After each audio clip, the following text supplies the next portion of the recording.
A'udzu billahi minasyaitonir rajim. Bismillahirrahmanirrahim. Assalamualaikum warahmatullahi wabarakatuh. Alhamdulillah wassalatu wassalamu ala Rasulillah wa ala alihi wa sahbihi wa mawalah wala haula wala quwata illa billah. Bapak-bapak jamaah perwiritan pengajian Al-Ikhlas yang Allah berkahi, sejenak dalam perkumpulan ini kita kembali bersyukur kepada Allah Ta'ala atas segala nikmat. Dikasihnya kita nikmat bisa bersilaturahim, berkumpul di rumah Pak Eko beserta keluarga di rumah ini. Dikasih juga kita nikmat berkumpul-kumpul dan makan-makan kita. Semoga apa yang kita makan jadi darah daging untuk kita bisa taat kepada Allah Ta'ala. Dan juga kita dikasih nikmat ada iman di dalam dadu kita, agama kita, untuk beramal. Daripada berzikir-zikir, baca doa, baca yasin yang kita buat dalam satu pekan sekali, pada malam Selasa atau malam yang diminta oleh anggota. Karena kalau tidaklah dibuat perkumpulan upo ini, maka susahlah kita nak beramal dengan qalbul Quran, hati Quran tu. Karena dengan segala macam kesibukan kita. Dan ingat satu hal, janganlah menggunakan dalil bahasa tentang kalau tak pernah dibuat oleh Rasulullah, kenapa dibuat? Karena itu ada ungkapan ulama, at-tarku laisa bihujjatin fi syar'ina. Meninggalkan tu bukanlah menjadi dalil dalam syariat agama kita ni. Itu kan dalil. Asal pernah dibuat oleh Rasulullah walau sekali, maka bolehlah kita rutin membuat. Atau sekali kita seumur hidup karena mengamalkan sunnah Rasulullah tu. Contoh, kenapa Rasulullah tak buat wirid yasin senantiasa ibaratnya malam ditentukan? Rasulullah tu banyak amalannya. Hendak berperang lagi, mana pula hendak kumpul yasin pula? Lagi berperang, lagi ngurus umat, hijrah dia, berniaga dia dan lain sebagainya. Pokok apa Rasulullah baca yasin, berarti amalan tu boleh. Habis titik. Tak boleh berkata tak pernah buat Rasulullah, jangan dibuat. Itu adalah orang jahil, jahil murakab. Itulah orang yang menghancurkan agama ni. Kenapa? Patok dasar dia kata kalau tak pernah buat Rasulullah, banyak hal tak pernah buat Rasulullah. Yang penting ada dalil umum. Asal umum pernah Rasulullah buat, terserah kita. Kalau Rasul tak pernah suruh, kalau Rasul tak pernah larang, kembali kepada kita. Ada suruh Rasul, kerjakan. Ada larang Rasul, tinggalkan. Tak ada suruh Rasul, tak ada larang Rasul, terserah kita. Itulah kebebasan dalam agama ni. Kalau kita tunggu kita nak makan nasi sebagai untuk kuat salat, takkan pernah jumpa kita hadis Rasulullah tu menyuruh makan nasi secara tegas. Rasul cuman katakan makan yang halal lagi baik. Kalau tak halal tak baik, jangan. Yang haram itu udah ada ketentuan. Berarti selain daripada yang haram, halal. Begitu cerita. Gitu. Di Pak Salim tanya, kenapa tak makan ikan? Sama dengan Pak Tamrin CS kami sini. Saya kata tuan, pikirin saya tu menghukum saya tak anda. Bukan bondo tu tak bagus, mantap. Tapi ketika dimakan, berkombo isi kepala tu. Kenapa kau makan? Tak pernah kau makan. Kenapa kau makan? Tak pernah kau makan. Akhirnya bercakap-cakap jiwa itu. Padahal bondo itu halalan taibah. Tapi karena utak ni tadi menghukum jangan. Tapi cerita Pak Salim tadi elok di toko sekali ni.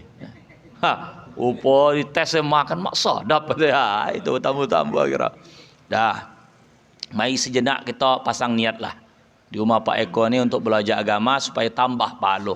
Kita datang silaturahim, niat belajar, niat kita untuk berbuat baik, niat membaca-baca. Bismillahirrahmanirrahim.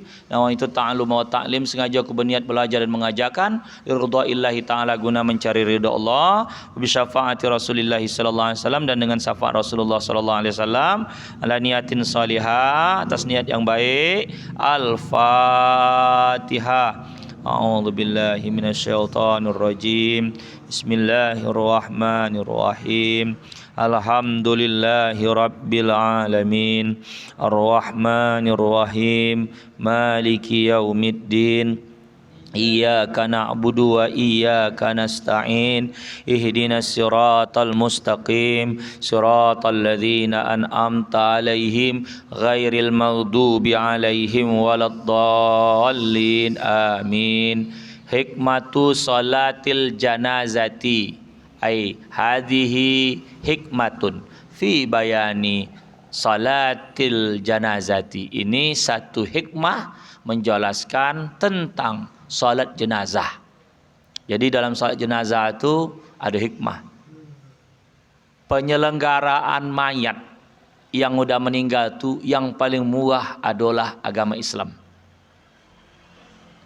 Penyelenggaraan fardu kifayah dalam seluruh agama yang ada di dunia. Fardu kifayah yang saya maksudkan di situ adalah tentang mayat, hanyalah Islam. Ya. Kalau agama lain itu ada dikremasi, dibakar. Bakar tu banyak dana tu. Banyak dana, menyediakan kayunya lagi, prosesnya lagi jadi abu. Ya lain sebagainya. Cuman Islam sajalah yang murah, yang membuat mahal itu mungkin karena bercampur gayanya. Kalau hanya penyelenggaraan mayatnya dan pemuliaan manusianya, cukup mandi, kain kafan, salat, kuburan. Tak ada di situ harus patoknya kayu kondo, kalau tanah tu luhub harus kayu jati. Kalau bisa copat hancur. Kainnya tidak perlu pula kain nomor 1 yang lembut, yang tebal. Udah itu ibarat Bilal tak apalah pula panggil pula dari Jakarta pula Bilal tu. Atau orang yang menyolatkannya harus qari internasional, tak ada tu. Karena gaya tadilah makonya mahal. Kalau hanya fardu kifayah selesai tu. Satu orang aja bisa ngusaikan. Habis selesai cerita orang kampung tu. Ada memandikan seukuran mandi upo kita mandi jenabat. Hilang semua najis-najis, apa ditokan.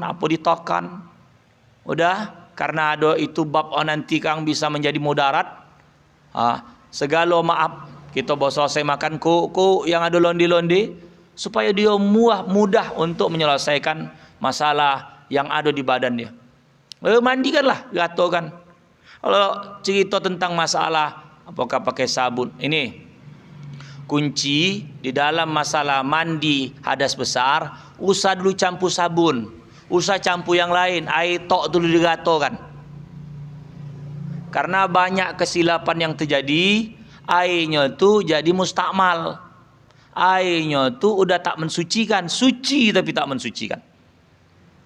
Campur sikit air ni kan ke sabun, sap digosok. Ini belum semua gato. Harus gatuan dulu air, bau sabun kan. Ini campur di dalam tangan ni tadi apa nama tu air, jadi digatonya sabun. Sabun ni menolak air. Disiam yang bau, menolak dia. Kan udah ada libatan sabun di badan, disiamnya. Maka sebaiknya sama juga dengan kita mandi jenabat. Usaikan dulu dengan air semua dah gato, abang nak bersampu, bersabun. Begitu. Karena dia tu bondo melengket. Itu kalau ada masih rasa rosan daripada sabun, berarti bondo tu masih ada. Jadi tata cara macam mana? Usaikan dulu mandi biasa, udah gato air, udah hilang lain-lain, barulah kita nak bersabun ke bersampu ke, itu dalam termen selanjutnya. Karena hati kita akan menghukum air ini udah gato semua. Ini dalam bab masalah fardu kifayah. Kainnya tu, tapi kalau apa 5 lapis Ustaz, total semua, kalaupun sobut, kalau bab perempuan lapis apa 3 apa dan sebagainya. Itu sebetulnya petunjuk agama ni, yang penting dia tertutup.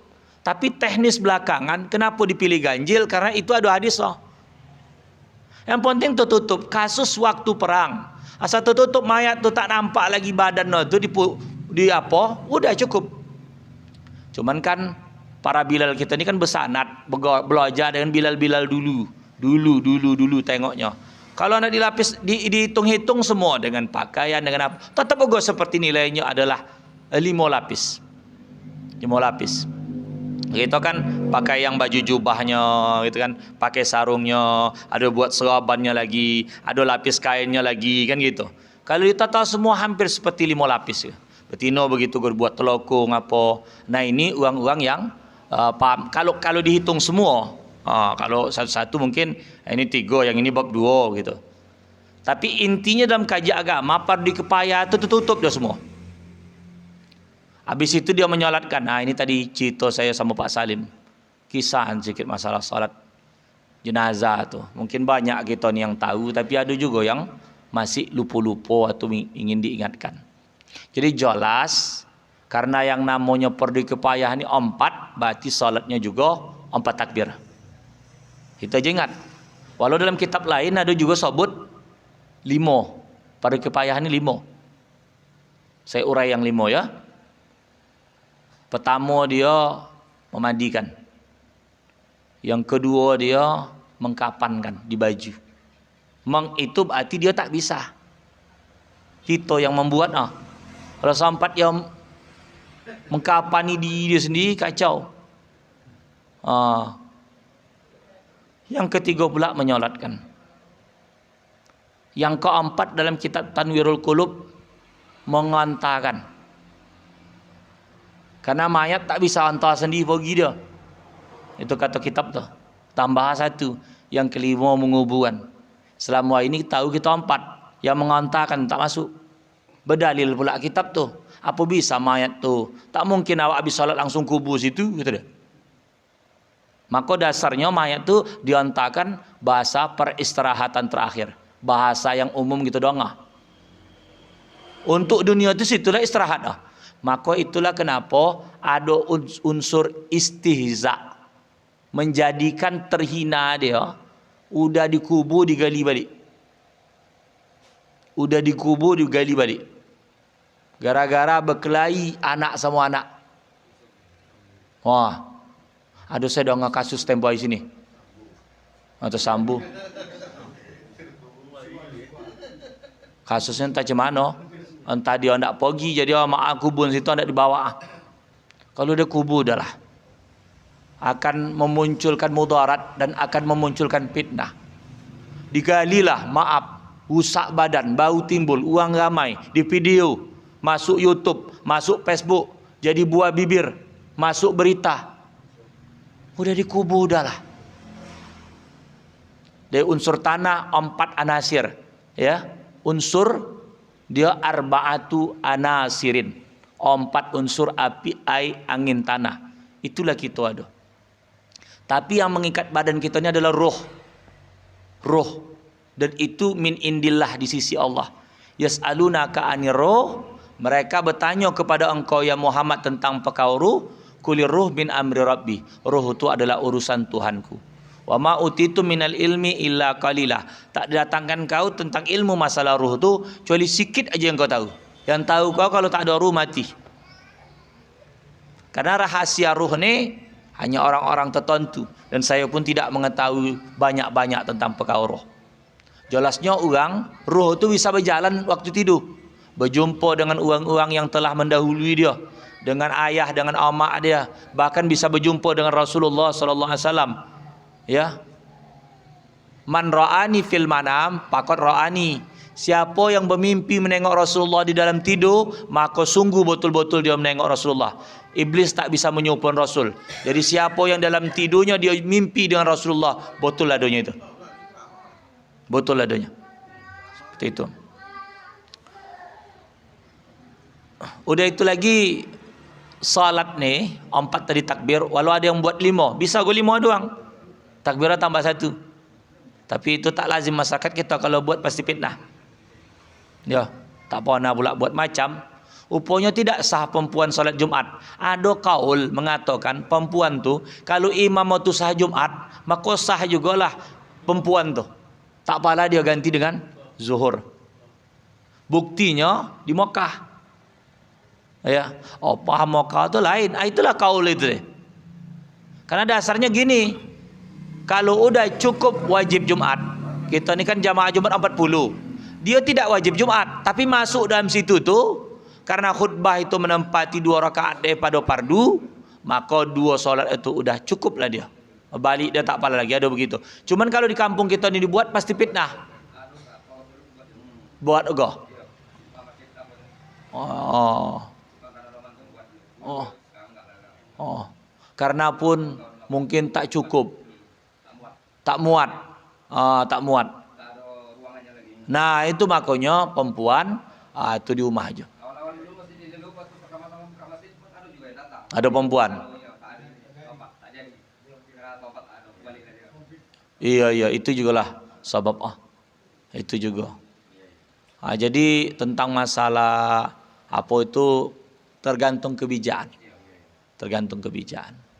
Jadi ada bertanya, kenapa kaum perempuan menunggu jantan atau laki-laki balik dari Jumat bau salat Zuhur? Jawabannya begini.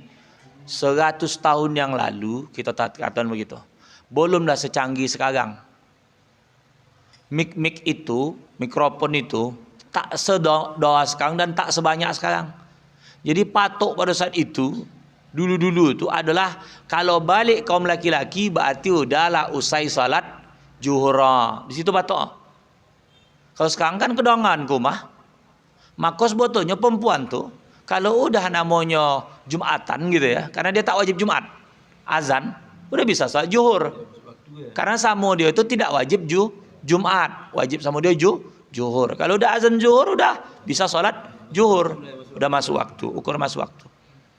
Begitunya. Dulu kenapa perempuan nenek-nenek dulu berpatok tunggu balik Jumat? Karena dulu anak menentukan tuh ditengok.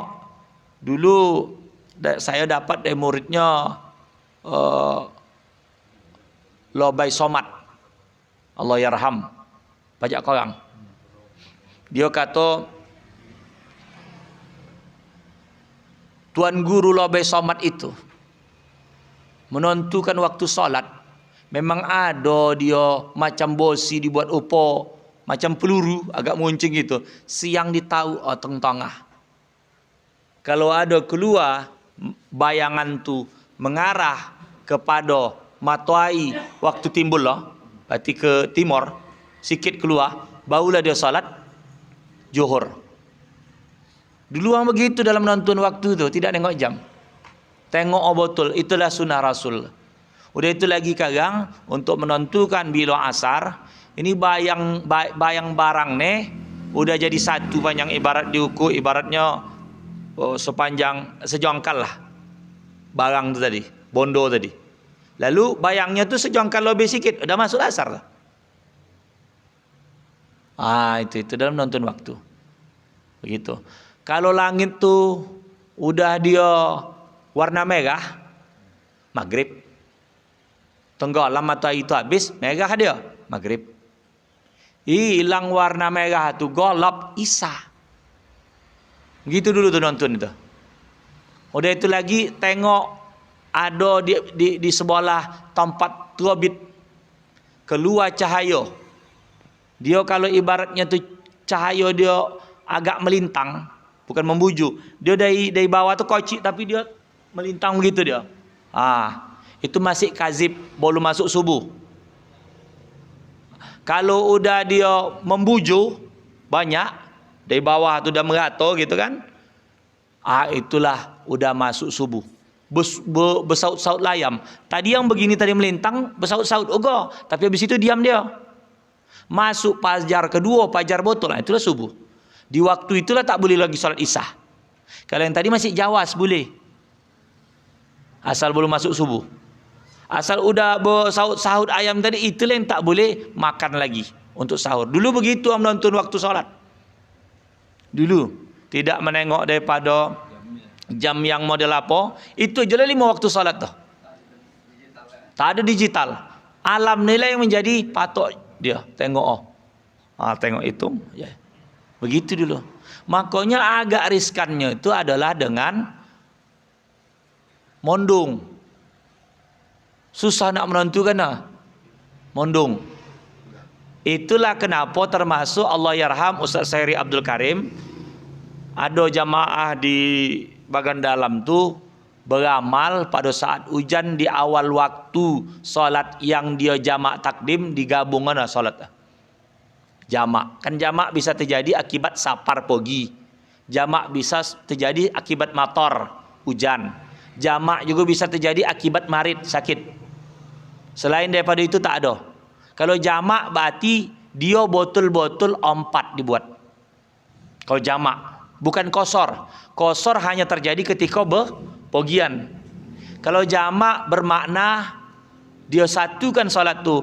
Ibaratnya kata zuhur dengan asar. Jamak dia. Allahu Akbar. Tapi ada keluar pendapat. Jamak pasti kosor. Tunggu dulu. Ada yang mengatakan kosor terjadi jikalau sapar. Bepergian. Itu. Rincinya gitu. Jadi model itu tadi. Solat zuhur dia. Salam. Naik lagi. Langsung dia solat asar. Nanti asar tak pala datang lagi. Sebab sudah solat zuhur. Begitu go maghrib. Dapat maghrib ketika qomat hujan. Itu dulu pernah dibuat oleh Ustaz Suhairi Abdul Karim. Tentang amalia begitu. Kalau dibuat kalau tak tahu orang akan jadi fitnah. Tu perlu taklim tadi. Macam cerita tadi ada bahas sikit tentang masalah salat hadiah. Istilah hadiah ni sebetulnya tidak didapati secara jelas di dalam hadis Rasul tentang amalan itu. Cuman Rasul pernah berkata, ini dikutip dalam kitab, seingat saya baca itu adalah Ihya Ulumiddin, karya Imam Ghazali. Dan dimasukkan dalam kitab perukunan. Kitab perukunan ini pengarangnya adalah anak ulama, Syekh Arsad Al-Banjari. Ayah tu. Dia penyusun kitab Sabilul Muhtadin.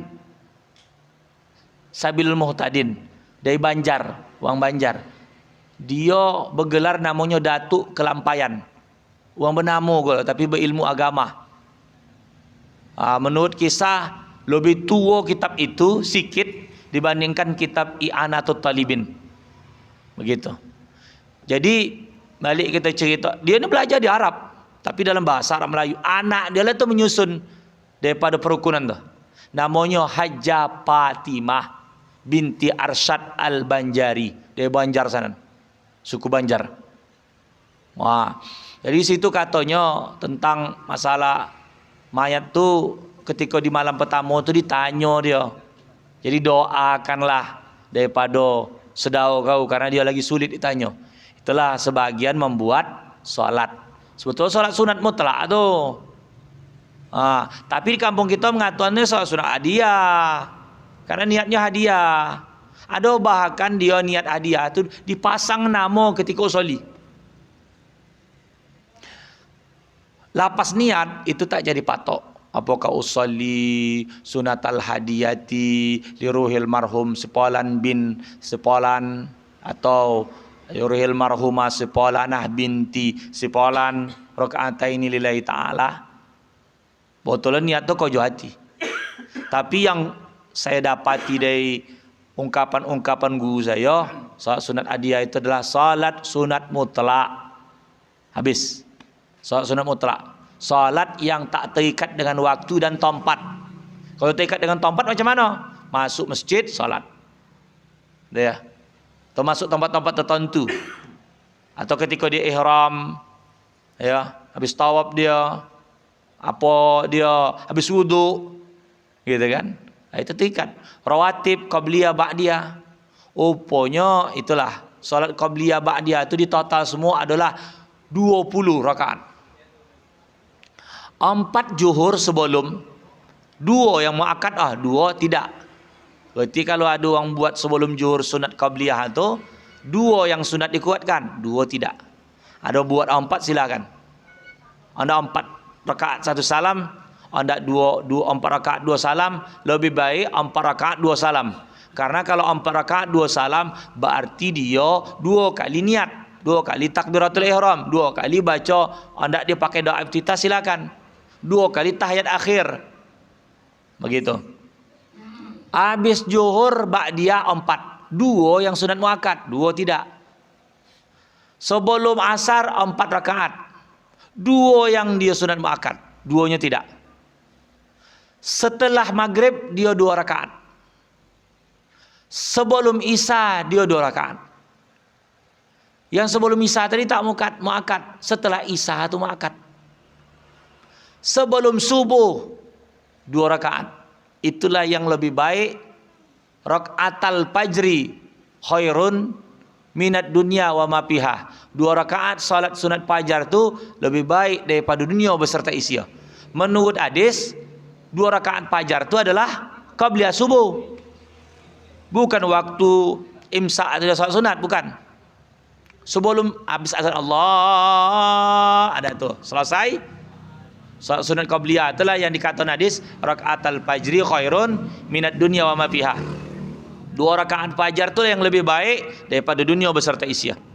Tapi ditanya, mana lebih tinggi fadilat salat subuh yang 2 rakaat dibandingkan salat witir? Salat witir afdalnya lebih tinggi. Afdal salat witir. Nah, salat witir ni berapa pengajuan? Paling sikit 1, paling banyak 11. Bisa dia 11 sekali salam, bisa dia buat 5 kali salam. Lebih banyak lebih baik. Maksudnya gini, 2 rakaat salam, 2 rakaat salam, 2 rakaat salam, 2 rakaat salam, 2 rakaat salam. Berarti 6 total yang terakhir. Salam yang satu tu. Bisa juga dicicil, bisa juga sekali semua. Dan salat witir ni adalah salat yang wajib untuk Rasulullah sallallahu alaihi wasallam. Sama kita, saya semalam yang wajib adalah 5. Sama Rasul yang wajib 6. Apa yang satu lagi? Salat witir. Rasul tidak menutup salat malam kecuali dengan witir. Nah, witir ni dibandingkan salat-salat sunat yang lain, itu termasuk salat yang tertinggi. Pertama, salat yang tinggi fadilatnya adalah salat gaya. Aidil, apa yang pertama? Aidil Adha. Kenapa Aidil Adha lebih tinggi? Takbir 4 hari. Aidil Fitri 1 hari. Cuman di kampung kita bahasanya itu adalah Aidil Fitri. Aidil Fitri itu balik makan siang. Kan 30 hari sebulan awak tak makan, itu makan ya. Kalau Aidil Adha berkurban, potong. Maka di luar-luar tu negara-negara Islam yang di luar daripada Indonesia ni, kalau Malaysia, kalau serumpun dengan kita masih sama lah tradisi. Tapi kalau macam di Arab tu, yang gaya betul tu itu Aidil Adha.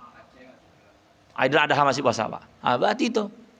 Betulnya itu. Di situ yang lebih ditekankan, cuman karena kita ni tradisi tadi, lebarannya ada.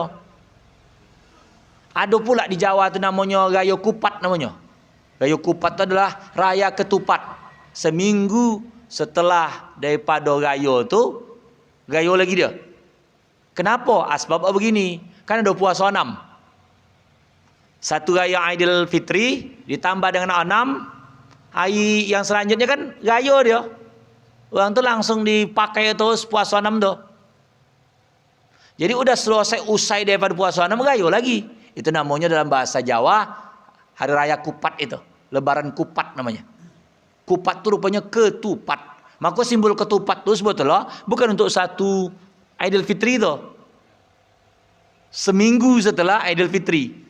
Cuman kita ni tak tahu asal muasalnya silsilah. Itu yang menuturkan itu adalah sahabat-sahabat saya yang di Jawa.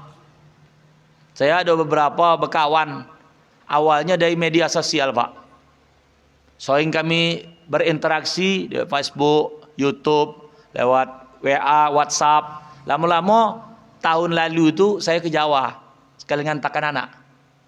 Ya, sampai di Jawa anak saya pesantren sana 7 bulan untuk belajar kitab Nahu Sorob.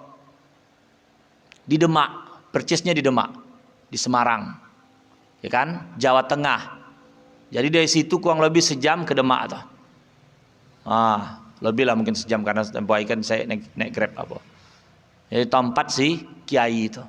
Jadi di situ banyak kawan-kawan termasuk dari Kuningan, Jawa Barat, ada lagi Jawa Timur, termasuk juga dari Malang, kawan dari Jogja, kumpul di situ. Potongan raya Aidil Fitri bukan tahun-tahun lalu. Wah, jadi dia ceritakan asal muasal silsilah ada namanya raya Kupat. Sama juga dengan orang Cina, itu 1 minggu atau apa saya kurang paham juga. Orang tu gong si pacoy, ada lagi tu dia habis itu makan bubur lagi tak kayak mana tu. Ada istilah orang tu. Cap gome, Pak. Itulah, itu gaya orang tu. Betul. Karena kan Pak Dayat kan banyak kawan-kawan konal begitu. Oh, setelah itu cap gome. Jadi ya Pak, 12 bulan Pak ya. 15 setengah bulan. Oh, 15 bulan. Cap gome. Oh, itulah. Itu saya sampai tahu bahwa jadi ya. Kecap. Cap go. Go, Mei. Cecap apa? Pokok gitu. Dah, kita lanjut kitab nih. Hadhis salatu. Jadi kalau salat hadiah itu memang adalah beberapa perbedaan pendapat. Cuman di dalam kitab perukunan itu jadi amalan. Uang yang mengamalkan nih bukan uang yang macam-macam gitu nih, yang terbatas macam saya nih. Uang berilmu. Jadi ada orang menurut. Kalau salat hadiah nih petunjuk itu ada yang buat dalam 3 hari, ada yang seminggu. Ada yang cuma 1 hari aja. Betul, dalam bab doa bilu aja bisa. Jelasnya uang kan dalam untuk takziah itu kan 3 malam. Untuk 3 maghrib. Karena maghrib adalah pertukaran hari. Dia butuh ke alam sana tuh. Sok tahu Ustaz nih. Udah pernah Ustaz ke sana. Itu cerita penuturan yang saya tahu lah pula. Kalau tidak pasti, mbak sama-sama ke sana. Siapa yang duluan dia. Kalau saya belakangan aja. Gitu tuh. Tinggal lagi beramal, mendoakan sedau itu. Kalau alasan dia gini, pernah buat Rasulullah. Siapa membuat salat hadiah untuk Rasulullah atau sahabat-sahabat yang lain? Maka saya katakan tadi, at-tarku laisa bihujjatin ala fi sar'ina. Meninggalkan itu artinya Rasulullah tak buat, sahabat tak buat, itu bukanlah menjadi hujjah dalam syariat kita nih. Jadi kalau ibarat ada malam ketiga orang yang tahlil baca kulhu, kira-kira siapa yang membawa tahtim tahlil zaman Rasulullah pas Rasulullah meninggal, atau Abu Bakar meninggal, atau Umar meninggal, atau Utsman meninggal, atau Ali? Tanya begitu. Uang-uang yang sekarang nih modelnya suka mencari perdebatan tuh. Tanya, mencagil. Siapa kira-kira zaman Ali meninggal yang buat malam ketiga tuh? Siapa membaca tahtim? Siapa membaca tahlil? Siapa membaca kulhu? Siapa tukang doanya? Nah ini nih, makanya kan sudah saya katakan, atarku meninggalkan itu kalau dia tak pernah membuat, laisa bihujjatin, bukanlah menjadi hujjah fi syar'ina dalam syariat kita. Inti yang saya katakan tadi, Rasulullah suruh tidak itu? Tak ada. Rasulullah adalah gitu deh? Tak ada. Maka kembali boleh sama kita. Yang jelas ada Rasulullah suruh baca tak ada patok, dia umum, dalil umum. Kalau kamu berkumpul-kumpul begini, daripada unsurnya laras, sia-sia, baca-bacalah. Begitu. Udah kumpul-kumpul nih, makan-makan, sedekah. Jangan tunggu ada dalil sedekah apa ini tadi, tak jumpa. Kimbalah kitab, tak jumpa. Tak jumpa. Ini adalah dalil umum. Apa dalil umum? Bersedekah. Mana nak bersedekah? Di tempat wirid bisa, di jalan tak diwirid bisa, mana bisa. Bisa, mana asal buat baik itu kullu ma'rufin shadaqatun. Termasuk berdoa tuh. Doa itu sedekah kok. Karena ma'ruf. Karena dia doakan. Orang kalau doakan kembali semangat dia. Jadi kalau kita nih, kalau tak bisa berkata yang baik, diam. Orang-orang yang begini tadi menjatuhkan semangat. Orang udah rajin salat, tiba-tiba berkunut subuh, apa katanya? Bid'ah kunut tu katanya. Udah rajin salat, berdoa pula habis salat. Bid'ah salat berdoa tu katanya. Ada pula berzikir-zikir, bid'ah. Pokok semua yang tak sesuai apa dia, dalilnya semua bid'ah. Tahu satu macam aja. Padahal mengkaji agama itu ada wajib, ada sunat, ada haram, ada makruh, ada mubah. Kira-kira bid'ah ini masuk hukum mana? Apakah wajib, apakah sunat, apakah haram, apa makruh, apa mubah? Kau ngerti tak bid'ah itu? Bid'ah itu tak pernah buat Rasulullah. Tak pernah buat Rasulullah, tak boleh buat. Kekio upo kau ni ada tidak dibuat Rasul? Awak langsung tuding sama dia. Upo dia tu ada tidak buat Rasul? Maksud kau apa? Kau berpakaian upo ini ada tidak upo buat Rasul? Kekio berapa saiz pinggan Rasulullah? Baju Rasulullah berapa? Apa itu lah dibahas-bahas begini-begini. Kau semua minta tuding harus ada. Sementara dalil kau beramal sendiri kau tak tahu. Dolah bayu upo kau ni pakai Rasul bilang. Kan jadi kalau orang begitu langsung tuding ke dia. Wah, itu nak mau cari musuh sebetulnya. Karena dia sendiri pun berkombo cari musuh. Pak Salim ni main dilibas-libas, tapi karena Pak Salim ni malas buat aku pikir, yang penting aku beramal. Kalau lobai pendi apa kamu panjang.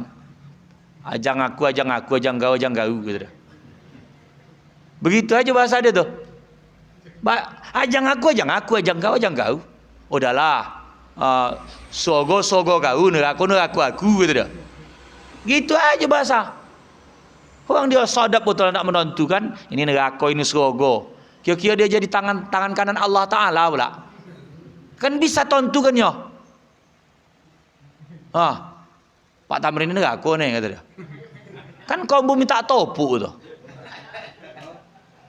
Kita tahu sogo neraka orang. Takut nanti awak berada awak di sogo dia neraka. Tak tahu. Itu cerita tentang masalah mencari perbedaan. Tinggal lagi beramal ni ada dalil umum nama tersorah. Kalau dalam bab dalil umum amalkan itu. Macam tadi kalau salat yang dijumpai Pak Salim, saya maaf, saya karena memang tidak beramal untuk itu, bukan karena itu tak apa. Karena pertama sekali uang yang tua tu memuasan sama saya, Ustaz tolong salat hadiah tak ada. Dan saya pun dalam taklim jangan menceritakan itu maka saya tak ingat.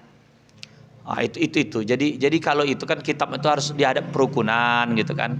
Dan uang ada memandang kitab perukunan ini kitab rendah. Nah itu, jadi bukan ini ada klaim. Jadi kurang baik. Kalau perukunan tu ingatan saya itu saya katakan tadi. Kalau Pak Salim kan dapati dia membaca ayatul kursi, Alhaakumut Takasur sama dengan kulhu. Di 2 rakaat itu. Kalau yang saya ingat, yang saya baca itu Alhaakumut kulhu. Apa ayatul kursi kulhu. Di rakaat kedua Alhaakumut kulhu.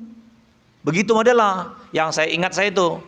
Tetapi macam mana pun banyak berapa? Di sini ada sebut 11. Kulhunya itu 11. Kalau tak dibaca ayat macam mana? Solat sunat yang patok tu yang penting rukun. Begitu Pak. Ya. Nah balik kita cerita solat mayat ni tadi. Kalau dia 4 apa aja yang pertama? Baca Fatihah. Itu dah menjadi rukun. Yang kedua salawat kepada Nabi. Yang ketiga doa. Doa bunyinya. Allahumma firlahu warhamhu wa'afi wa'fanhu. Yang keempat doa juga. Kalau ada buat 5 doa juga. Doa juga. Pokok doa untuk dia. Allahumma firlahu juga. Allahumma la tarimna ajrahu. Pokok inti doa untuk mayat. Kalau di sini bahasa ada yang dia buat khusus untuk disebut, tapi saya tak jumpa dalil tentang itu. Jadi kalau seandainya di takbir ketiga Allahumma firlahu warhamhu, takbir keempat Allahumma la tahrimna ajrahu, takbir kelima baca Allahumma firlahu lagi, tak apa-apa, yang penting untuk mayat. Tapi yang jelas di kampung masyarakat kita itu Jumat 4. Habis itu salam. Kenapa pula berkombo-kombo lagi? Ibarat orang baca kulhunya lagi doa, ada pula berpuasan, ada pula yang orang bermenasihat-nasihat gitu. Kenapa langsung tak diangkat? Tak ada sampai 3 jam pula nak menahan mayat di situ. Karena mayat tu ketika dia meninggal polu tu doa. Kalau orang ni tak dikumpulkan untuk berdoa, bila lagi berdoa? Itulah bijaknya orang-orang tua tu dahulu. Dia kumpulkan habis salam tu berdoa gitu. Karena tak sempat lagi nak berdoaan tu. Tadi waktu kumpul tadi yang nengok-nengok tukam tu aja payah mendoakan. Jadi itulah bijaknya. Bila doakan di waktu solat. Karena berdasarkan dalil umum. Dalil umum tu apa lagi? Iyyaka na'budu wa iyyaka nasta'in. Hanya kepada Engkau ya Allah kami menyembah. Lalu selanjutannya hanya kepada Engkau kami memohon pertolongan. Habis solat doa itu. Sekian sampai situ aja. Karena saya tengok pun Pak Dayat udah mengatur strategi. Yang lain hendak bertanya, kita kasih 1 atau 2, habis itu kita berdoa. Doa taklim. Demikian. Assalamualaikum warahmatullahi wabarakatuh.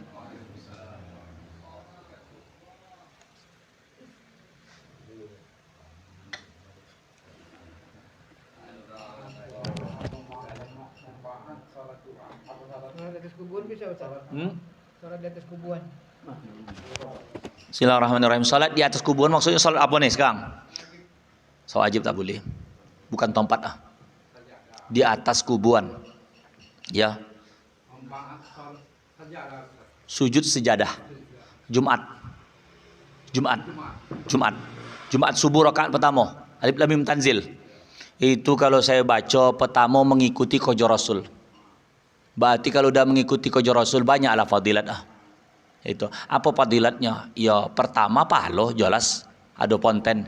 Yang kedua kita meninggikan syariat, siar. Karena kalau tidak dikasih tahu gitu orang tak tahu. Banyak orang mengata subuh hari Jumaat 3 kali rakaat. Oh, tak ada. Padahal dia tak tahu, bukan itu maksudnya. Ya. Itu karena tak berilmu, Pak Haji. Karena tak berilmu itu kadang jadi fitnah. Oh. Iya. Iya. Subuh pula 3 rakaat kata dia. Berkombo dia. Lama pula. Habis sudah apa? Sujud pula, apa pula? Itu sujud sajadah tu belum masuk rakaat. Itu sujud karena membaca ayat. Bukan karena rakaat. Rakaat tu nanti rukuk dia. Kalau dia sujud baca ayat, andai kata di dalam sujud sajadah ni tadi, dia ayat yang berkenaan ada 10 kali sujud, 10 kali dia sujud di situ. Tergantung ayat baca. Maka itulah kenapa di kampung kita ni sebagaimana pekatun yang lalu, kenapa solat itu tidak membaca Iqra. Solat. Kenapa jarang imam-imam masjid baca Iqra bismi rabbikal ladzi khalaq?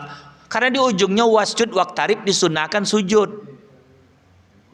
Iya, karena kalau udah sujud naik lagi. Rukuk balik poning jamaah. Karena kesunahan ayat itu tadi.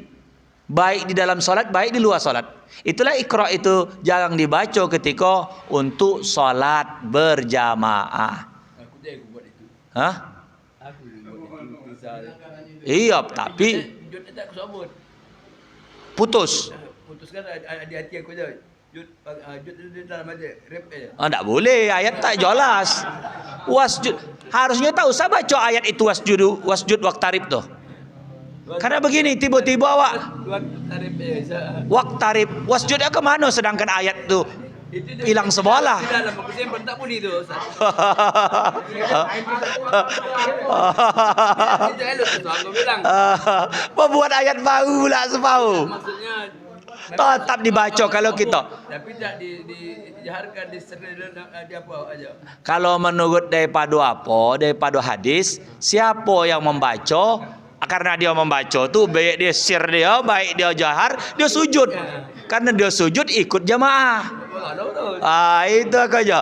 Baik dia tak usah baca wasjud waqtarib kalau nak membaca Iqra. Mana baca? Ya, sebelum wasjud waqtarib lah. Iya, sebelum kalau satu ain satu. Itu sebetulnya kalau saya pandang surah Iqra itu satu ain. Kalau tidak salah saya itu udah rukuk kan gitu. Juz ke-30 tu gato-gato dia satu surah tu satu ain, satu surah satu ain.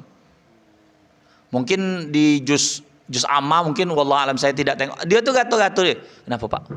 Belum sampai lagi juz tu rukuk ni boleh. Ya boleh, rukuk kan tidak jadi part. Cuman begini. Apakah mesti sujud?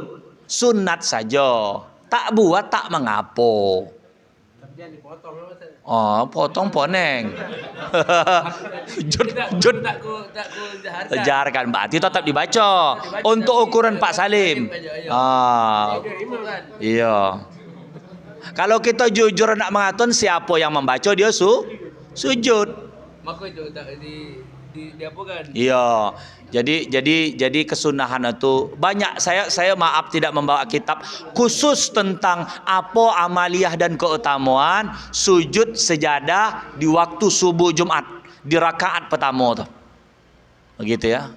Ada nilai sendiri itu memang. Itu. Tadi apa nak tanya ada putus. Itu aja. Oh dah. Apa tadi Pak yang tanya tadi? Lupa saya. Ada ini Sembahyang kuburan. dimakamkan dia enggak di makam umum. Iya. Di halaman rumah dia. Jadi siang-siang tuh golek salat juga di situ. Di atas kuburan tuh. Di pinggir kuburan tuh.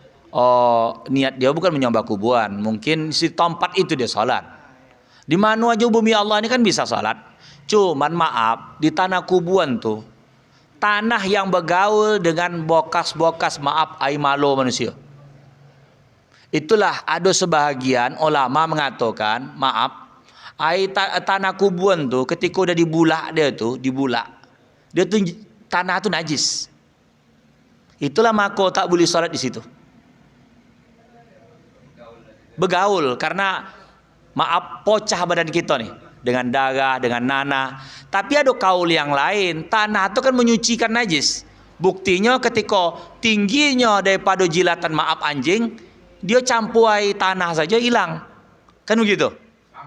Sama. Jadi tempat kuburan tu bukanlah sejati tempat salat. Kecuali masjid yang dibina dan di tengahnya kuburan seperti kuburan Rasulullah sallallahu alaihi wasallam di Madinah Nabawi. Di Nabawi kuburan Rasulullah raudhah namanya.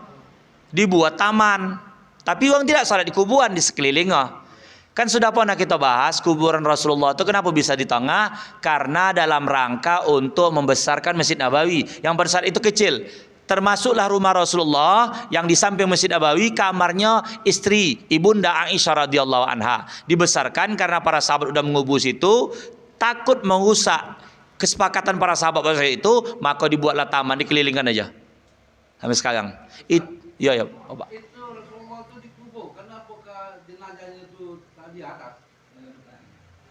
Di atas itu kuburan Pak. Masuk dalam tanah. Masuk dalam tanah. Masuk dalam tanah. Ada nampak di raudhah tuh seperti poti jenazah tuh apanya tuh? Itu tuh Pak dibuat ditinggikan, dibentuk seperti taman, seperti di apa nama tuh? Australia saja itu Pak, dinding. Bukan itu kuburannya. Oh, masih mau buka itu. Iya, dalam rangka memuliakan. Dia kan manusia mulia, Allah bahkan bersalawat kepada dia. Di dalam itu tuh Pak. Udah kubur dalam tanah. Dulu Pak, dulu itu bisa ada lubang bisa nengok tuh. Sekarang bisa. Ada. Tanam apa lagi? Udah menutup pagar yang ngomong semua. Iya. Aku itu tombek Itu ya, loh. itu lah tombek polisi aku. Bisa Tak, tak boleh Pak Ji ya. Dan setubuh itu 3 orang. Betul, pas 3 orang. Abu Bakar, Omar dan Rasulullah. Itu. Di kanan kosong lagi. Iya. Oh, mas mulu dulu. Iya, karena dalam rangka memuliakan dia. Manusia hebat lah sampai sekarang terus mengalir pahalanya. Manusia yang terus mengalir pahalanya sampai sekarang Rasulullah. Maka setiap saat kita berselawat terus mengalir pahala. Kalau jenazah tiap aku buat di waktu itu. Oh iyalah, iya. Aku pun sama aku apakah aku melaksanakan jenazah ini gitu. Boleh melakukan sholat itu setelah itu. Artinya kita kan uang bukan pendahulu. Mungkin uang tu berdalil kepada itu terus ikut ingin dapat nilai perlanjutan jamaah itu dalam sholat jenazah itu. Maka kalau di atas kubur tu Pak boleh sholat fardu kifayah. Sholat sunat gaib itu, sholat yang udah bertahun-tahun itu. Tapi togak, tidak juga sujud, tidak juga ruku. Hanya sekedar togak penghormatan. Karena dulu pernah Rasulullah SAW mendapati ini kisahnya sahih atau tidak. Tukang sapu Masjid Nabawi meninggal tapi Rasulullah tak tahu. Perempuan kan kisahnya gitu. Lalu Rasulullah datang ke kuburannya. Lalu salat Rasulullah di situ. Itulah berlaku tentang syariat salat gaib tuh. Salat gaib itu bisa karena kita di sini tak dapat jumpa sana ada saudara kita di Medan terhalang kemari entah zaman Covid tempo hari awak salat sini. Tapi syaratnya udah salat duluan. Lalu di telepon buat orang tuh udah salat nih, baru dia salat di kampung nih. Bisa. Atau dia udah di kuburan bertahun-tahun kita baru dapat info. Oh, kita salat ya. Bisa. Kenapa Pak Eko? Ini kita kan udah pernah sholatan fardu kifayah kan, kalau ada orang yang sesuatu gitu kan, baru kita sholatkan lagi bisa nggak? Salat yang pertama fardu kifayah itu wajib usai, yang keduanya sunatnya. Iya. Macam contoh Allah yarham saya ikut menyolatkan pada saat itu tahun 2005 ya kalau tak salah, tahun 2003, 2002 ya. Ustaz Sarifuddin Al-Hamidi. Jadi saya dulu sekolah di Simpang Sianam Pak. Dia meninggal kontak. Berbilas-bilas Ustaz jamaah menyolat dia atas sakingan entah karena sampai antri. Solat lagi ganti bilas masuk lagi. Wah, itulah. Memang iya. Betul, betul. Memang Allah muliakan. Saya ingat saya hitung masa itu 4 kali bilas Pak pohon masjid tu keluar. Masuk lagi. Berbilas, masuk lagi. Masuk lagi. Itu. Iya, iya.